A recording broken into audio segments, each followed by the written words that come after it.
You're listening to Prime Time on Money FM 89.3. I'm Rachel Kelly. Now, Democrat Joe Biden was sworn in as the 46th president of the United States, vowing to end the uncivil war in a deeply divided country, reeling from a battered economy and a raging coronavirus pandemic that's killed more than 400,000 Americans. In his inaugural speech, Mr. Biden also vowed to repair U.S. alliances and reject former President Donald Trump's America First policy.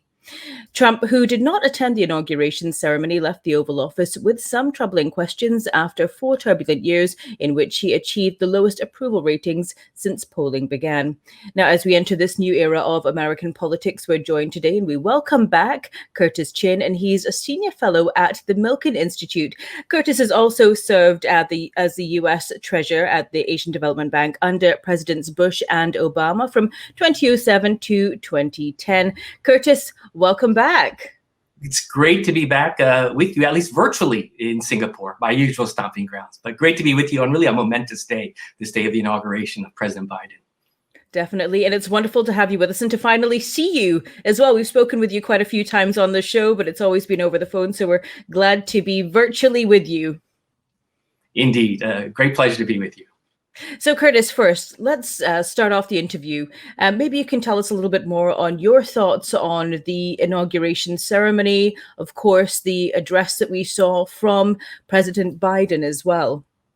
Yeah, absolutely. I think like really much of the United States, maybe much of the world, ended up watching it online and of course on television. You know, so different than 4 years ago when I actually attended President Trump's inaugural. I mean, each inaugural was kind of really symbolic of those presidencies. And this today was a presidency that clearly is focused on uniting the United States. And that's a wonderful thing. You know, looking at it from afar, you know, really just 12 miles away, but so far as we work through technology to see what is going on in Washington, I thought of it as a moment of both a little bit of apprehension of things to come, but clearly a hopeful moment. You know, the setting for those of you who saw it or hopefully will see it visually is on the western side of the US Capitol building. And we saw all those terrible images before of what happened at the US Capitol. But I recall way back when I was, I don't know, maybe in junior high, when President Reagan was really the first president to move the inauguration ceremony to that side of the Capitol. So a beautiful vista. This time on the mall weren't people, you know, like I was, you know, 4 years ago, but a sea of flags representing the people who could not be there. One, because they could not travel there. But I'm thinking also the people that, as you noted, who've lost their lives for COVID. So it was both, you know, joyful, a new beginning, but a solemn and sad ceremony too, as you think about all the United States has gone through and what it needs to do now to move forward.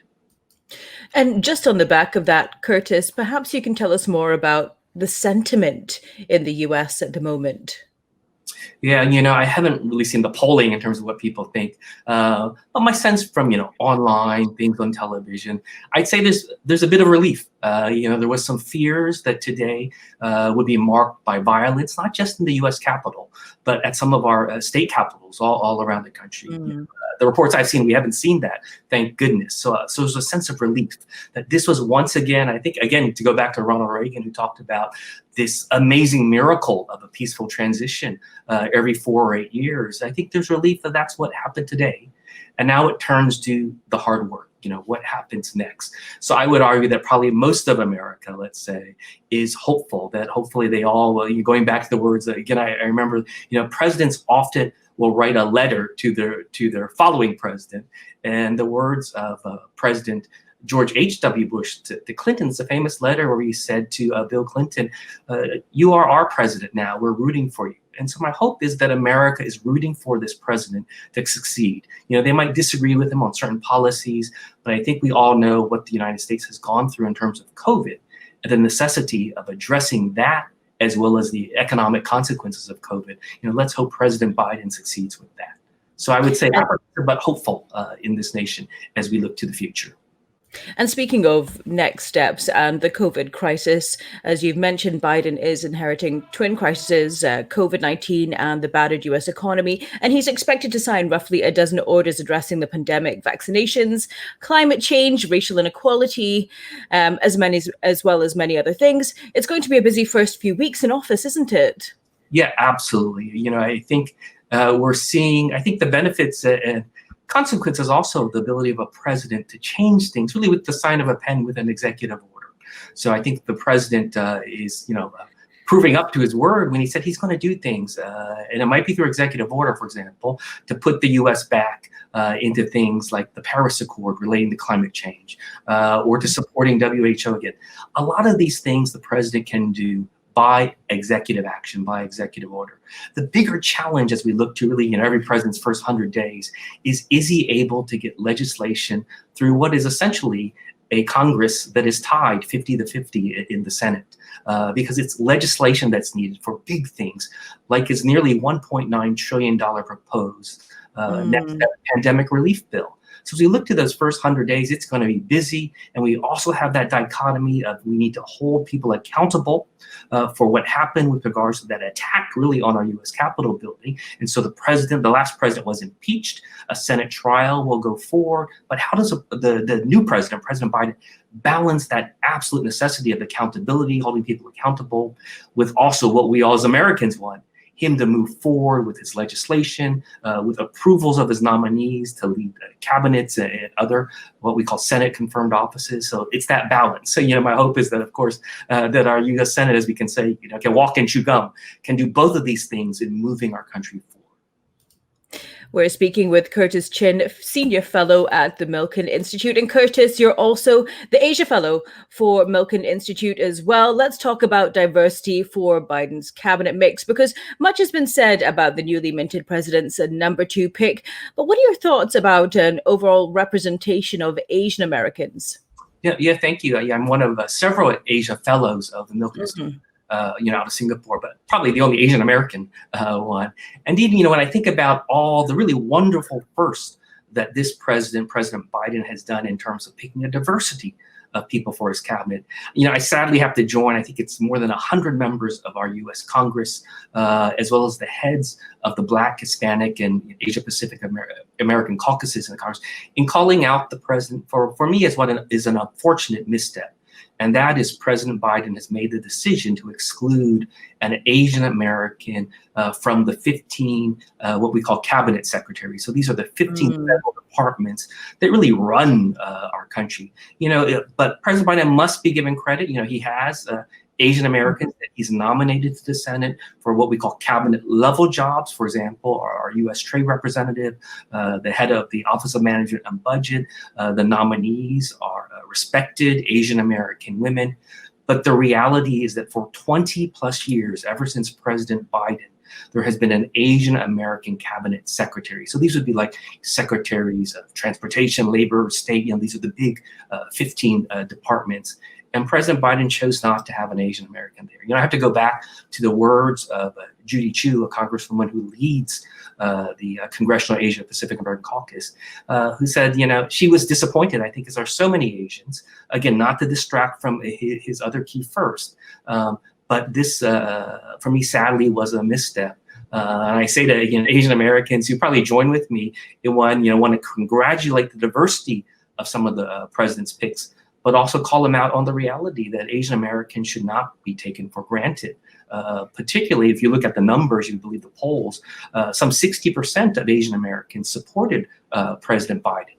And then in a sense, to be said, well, maybe you're not as important as some of these others, even though the last presidents, Republican and Democrat since Bill Clinton, have named an Asia Pacific American secretary. And just moving on from that, Curtis, earlier this week on the show, we spoke about the changing relationship between US and China following the inauguration of Joe Biden. What are your thoughts on how the relationship with the US could change with its partners here in Asia? Every time there's a new president, there's always hope that if there's any changes, it will be for the better. Specific to China, I think the reality is that China needs to do some changing if that US-China relationship is to move forward in any significant way. We've already seen, really, just in the last 2 days, as President Biden's nominees make their way through the Senate, how both his nominee for US Treasury Secretary, as well as his nominee for the US State Department, have called out China. Secretary nominee Yellen called out China for its business and trade practices. Secretary nominee Blinken for the State Department reaffirmed the outgoing Trump administration's decision to call out China for what they've said is genocide and crimes against humanity with regards to China's treatment of the Uyghurs. This is a mainly Muslim minority in northwest China. So when I think about that relationship between the U.S. And China and U.S. and Asia, clearly some things are not going to change without changes from China's side. But then when I look to some of the other countries in the region, there's what some people call a quad, 4 countries that the U.S. works with in more of a defense area. I think some of the ties are really going to strengthen. My hope is that some of the policies Trump put in place in terms of calling out China will continue in a more collegial way, and in a way that really brings in allies for really what are shared concerns about China's trade, business, and human rights practices. And I would expect President Biden and his team to really be much more vocal on some of those terrible human rights practices that we all read about and see on TV or online. And Curtis, we've really just got so much to cover with the events that have taken place in the last 24 hours. But just one last question for you. What are you going to be looking out for in the weeks ahead? As you mentioned, the first 100 days. Absolutely. Well, one, let's get the president's nominees through the Senate. The Senate will advise and consent. Let's hope they make their way through. And if some don't, that others quickly replace them. Because one of those famous sayings from Washington is that policy is about the people. And I think for all of us who work in Asia, or you all are now still in Asia while I'm here in the US during the pandemic, probably they're going to look to the nominees related to Asia. So of course the secretary levels, but we've already seen the president has said, some of you all will know him from Asia, Kirk Campbell, who was the assistant secretary for East Asia and the Pacific under President Obama, will come back in a new role at the National Security Council, kind of an Uber role, looking at Asia overall. Eli Ratner, who I think worked with President Biden on the Senate Foreign Affairs, Foreign Relations Committee, will be back in a role with regards to China at the Defense Department. So I'm going to be looking to the people that are coming in with regards to Asia.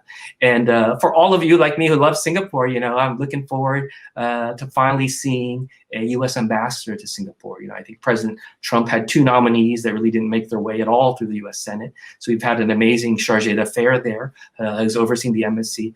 But how terrific it will be to have a Senate-confirmed U.S. ambassador to Singapore, as well as other key roles like the U.S. ambassador to ASEAN based in Jakarta. So I'm looking to the people in these weeks ahead, and of course, action on those 2 things that we began talking about, COVID and the economy. So it's really big legislation or other things that the president can do. Let me close by just saying, I remember there was an amazing poet. I wrote it down, so I'm going to read it to you. There was an amazing poet that President Biden invited to his inaugural. Amanda Gorman, who just coincidentally is one of our Milken scholars, so a shout out to her and the Milken Institute. But in her poem, she talked about, there's always light, only if brave enough to see it. There's always light, only if brave enough to be it. And so she spoke about now this time for America needs to move forward. And she says, if nothing else, say that this is true, that even as we grieved, we grew. So I don't think we can ignore all that has happened, the so many deaths, but we need to learn from that. Mourn those, remember those who are no longer with us, but come together as a nation to move forward. And so really, I'm excited. We began by, you were asking me about how I felt or the nation felt. My hope is that, again, they join me with a little bit of joy and hope. And if you all can't be like Mr. Positive like me, be at least Mr. Possible. But let's imagine the possible things that can be done as we look to the next 4 years.